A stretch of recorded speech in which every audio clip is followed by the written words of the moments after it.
സ്വന്തം ഭർത്താവിന്റെ അച്ഛനെ കൊലപ്പെടുത്തി ജീവപര്യന്തം ജയിൽ ശിക്ഷ അനുഭവിക്കുന്ന ഒരു തടവുകാരിക്ക് 3 നേരം ഹോട്ടൽ ഭക്ഷണം, ജയിലിൽ മൊബൈൽ ഫോണും കണ്ണാടിയും മേക്കപ്പ് സെറ്റും വരെ എത്തിച്ചു നൽകാനുള്ള സംവിധാനം, ജയിൽ DGPയുമായി വഴിവിട്ട ബന്ധം. ഭാസ്കര കാരണവർ വധക്കേസിലെ 1-ാം പ്രതി ഷെറിനെതിരെ സഹ തടവുകാരി സുനിത നടത്തിയ ഈ വെളിപ്പെടുത്തലുകൾ അക്ഷരാർത്ഥത്തിൽ ഞെട്ടിക്കുന്നതായിരുന്നു. അട്ടക്കുളങ്ങര ജയിലിൽ ഷെറിന് ലഭിച്ചത് VIP പരിഗണനയായിരുന്നുവെന്നാണ് സഹ തടവുകാരിയായിരുന്ന സുനിത മാധ്യമങ്ങളോട് പറഞ്ഞത്. ഷെറിന് ജയിലിൽ മൊബൈൽ ഫോണും കണ്ണാടിയും മേക്കപ്പ് സെറ്റും വരെ ലഭിച്ചിരുന്നു. ഷെറിൻ ജയിലിലെ ഭക്ഷണം കഴിച്ചിരുന്നില്ല എന്നും 3 നേരവും പുറത്തുനിന്ന് ജയിൽ അധികൃതർ ഭക്ഷണം എത്തിച്ചു നൽകുകയായിരുന്നുവെന്നും സുനിത പറഞ്ഞു. സ്വന്തം മൊബൈൽ ഫോൺ യഥേഷ്ടം ഉപയോഗിക്കാനുള്ള സ്വാതന്ത്ര്യം സെല്ലിൽ ഷെറിന് ലഭിച്ചിരുന്നു. അന്നത്തെ ജയിൽ വകുപ്പ് ഉന്നതരുമായും ഉന്നത രാഷ്ട്രീയ പ്രവർത്തകരുമായും ഷെറിന് ബന്ധമുണ്ടായിരുന്നു.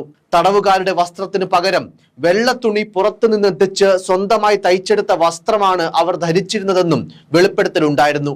6-7 ജോഡി വസ്ത്രങ്ങൾ ഷെറിന് സ്വന്തമായി ഉണ്ടായിരുന്നു.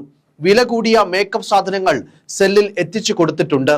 ഞാൻ നൽകിയ പരാതിയുടെ അടിസ്ഥാനത്തിൽ ഒരു വട്ടം സെൽ റെയ്ഡ് ചെയ്തപ്പോൾ 10,000 രൂപയോളം വില വരുന്ന മേക്കപ്പ് സാധനങ്ങൾ ലഭിച്ചു. ഷെറിന് മാത്രം സെല്ലിൽ പ്രത്യേകം കിടക്ക, തലയിണ, കിടക്കവിരികൾ എന്നിവ സ്വന്തമായി ഉണ്ടായിരുന്നു. ജയിൽ ഓഫീസിൽ നിന്ന് സെല്ലിലേക്ക് നടക്കുമ്പോൾ വെയിൽ കൊള്ളാതിരിക്കാൻ കുട പോലും അനുവദിച്ചു. ഷെറിന്റെ ഇത്തരം സുഖവാസത്തിനെതിരെ പരാതി നൽകിയതിന് തനിക്കെതിരെ ഭീഷണി ഉയർന്നിരുന്നതായും സുനിത വെളിപ്പെടുത്തി. അട്ടക്കുളങ്ങര ജയിലിൽ ഷെറിന് ലഭിച്ചത് VIP പരിഗണനയായിരുന്നുവെന്നതായിരുന്നു സുനിതയുടെ വെളിപ്പെടുത്തൽ. ഇതിലെ ഏറ്റവും ഗൗരവകരമായ കാര്യം അല്ലെങ്കിൽ ആരോപണം ഷെറിന് VIP പരിഗണന നൽകിയത് അന്നത്തെ ജയിൽ DIG പ്രദീപ് ആണെന്നതാണ്. മന്ത്രിസഭായോഗം ഷെറിന് ശിക്ഷാ ഇളവ് ശുപാർശ ചെയ്തതിന് പിന്നാലെയാണ് സഹതടവുകാരിയായ സുനിത വെളിപ്പെടുത്തലുകളുമായി രംഗത്തെത്തിയത്. 2013 ശേഷമുള്ള സമയത്താണ് സുനിതയും ഷെറിനും അട്ടക്കുളങ്ങര വനിതാ ജയിലിൽ ഒരുമിച്ചുണ്ടായിരുന്നത്. സുനിതയുടെ തൊട്ടടുത്ത സെല്ലിലായിരുന്നു ഷെറിൻ. മാത്രമല്ല, പല ദിവസങ്ങളിലും രാത്രി 7 മണിക്ക് ശേഷം ഷെറിനെ സെല്ലിൽ നിന്ന് പുറത്തു കൊണ്ടുപോകാറുണ്ടെന്നും 2 മണിക്കൂറോളം കഴിഞ്ഞതിനു ശേഷമാണ് ഇവർ തിരികെ വരാറുള്ളതെന്നും സുനിത ആരോപിച്ചു. ഷെറിന് ഭക്ഷണം വാങ്ങാൻ ക്യൂ നിൽക്കണ്ട, 3 നേരവും അവർ പറയുന്ന ഭക്ഷണം ജയിൽ ജീവനക്കാർ പുറത്തുനിന്ന് വാങ്ങി നൽകും. സ്വന്തം മൊബൈൽ ഫോണും ഉണ്ടായിരുന്നു. തടവുകാർക്കുള്ള വസ്ത്രമല്ല ഷെറിൻ ധരിച്ചിരുന്നത്, മേക്കപ്പ് സാധനങ്ങൾ ലഭിച്ചിരുന്നു. പായ, തലയണ, മൊന്ത എന്നിവയാണ് തടവുകാർക്ക് ജയിലിൽ നൽകുന്നത്. എന്നാൽ ഷെറിന് കിടക്ക, പ്രത്യേകം തലയണ, കണ്ണാടി, നിറയെ വസ്ത്രങ്ങൾ, 1000കണക്കിന് രൂപയുടെ മേക്കപ്പ് സാധനങ്ങൾ തുടങ്ങിയവ കിട്ടിയിരുന്നു. ഇതിൽ സൂപ്രണ്ടിന് പരാതി നൽകിയെങ്കിലും നടപടി ഉണ്ടായില്ല. പിന്നീട് കൊച്ചി ബ്ലൂ ബ്ലാക്ക് മെയിലിംഗ് കേസിലെ പ്രതി ബിന്ധ്യ തോമസ് ജയിലിലെത്തി. ഷെറിന്റെ ഫോൺ പിന്നീട് ബിന്ധ്യയ്ക്ക് കൊടുത്തു.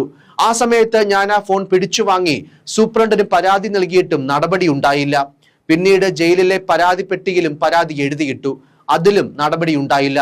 ഭാസ്കര കാരണവർ വധക്കേസിൽ 1-ാം പ്രതി ഷെറിന്റെ ശിക്ഷയിൽ ഇളവ് നൽകാൻ മന്ത്രിസഭാ യോഗം തീരുമാനിച്ചത് കഴിഞ്ഞ മാസമാണ്. ജീവപര്യന്തം തടവിൽ ശിക്ഷിക്കപ്പെട്ട ഷെറിന്റെ ശിക്ഷ 14 വർഷമായി ഇളവ് ചെയ്തു. ശിക്ഷാ കാലയളവ് 14 വർഷം പൂർത്തിയാക്കിയ സാഹചര്യത്തിൽ ഷെറിന് ഇളവ് നൽകാനും ജയിൽ മോചിതയാക്കാനും മന്ത്രിസഭാ യോഗം തീരുമാനിക്കുകയായിരുന്നു.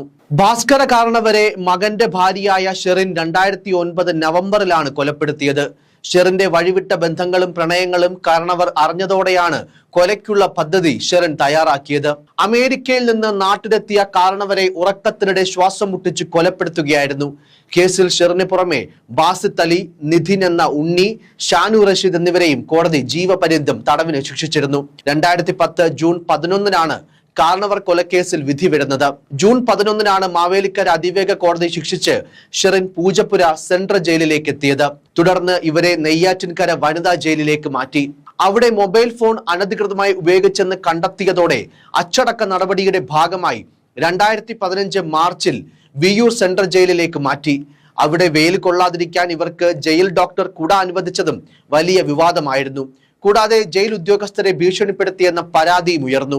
2017 മാർച്ചിൽ ഷെറിനെ തിരുവനന്തപുരം വനിതാ ജയിലിലേക്ക് മാറ്റി. നിലവിൽ കണ്ണൂർ സെൻട്രൽ ജയിലിലാണ്. സംസ്ഥാനത്തെ ജയിലുകളിൽ ജീവപര്യന്തം ശിക്ഷ അനുഭവിക്കുന്ന വനിതാ തടവുകാരിൽ പരോൾ നേടുന്ന കാര്യത്തിലും ഷെറിനായിരുന്നു 1-ാം സ്ഥാനത്ത്. 6 വർഷത്തിനിടെ 22 തവണയായി ഇവർക്ക് ലഭിച്ചത് 444 ദിവസത്തെ പരോളാണ്. എന്തായാലും നമുക്കെല്ലാം അറിയാവുന്നത് പോലെ സാധാരണ നിലയിൽ ജയിലിലെ നല്ല നടപ്പും മാനസാന്തരവുമെല്ലാം പരിഗണിച്ചാണ് തടവുകാർക്ക് ശിക്ഷാ ഇളവ് നൽകാറുള്ളത്. എന്നാൽ അതിക്രൂരമായ ഒരു കൊലപാതകം ആസൂത്രണം ചെയ്ത് നടപ്പാക്കിയ, ജയിലിനുള്ളിൽ തന്നെ നിരവധി തവണ പ്രശ്നങ്ങൾ ഉണ്ടാക്കുകയും നിയമവിരുദ്ധമായ ബന്ധങ്ങൾ സൂക്ഷിക്കുകയും ചെയ്തിരുന്ന ഒരു തടവുകാരിക്ക് എന്ത് മാനദണ്ഡത്തിലാണ് ശിക്ഷാ ഇളവ് അനുവദിച്ചതെന്ന ചോദ്യം ഇക്കാര്യത്തിൽ പല ഉന്നതരുടെയും താല്പര്യങ്ങളിലേക്ക് തന്നെയാണ് വിരൽ ചൂണ്ടുന്നത്. അതിൽ യാതൊരു സംശയവും വേണ്ട.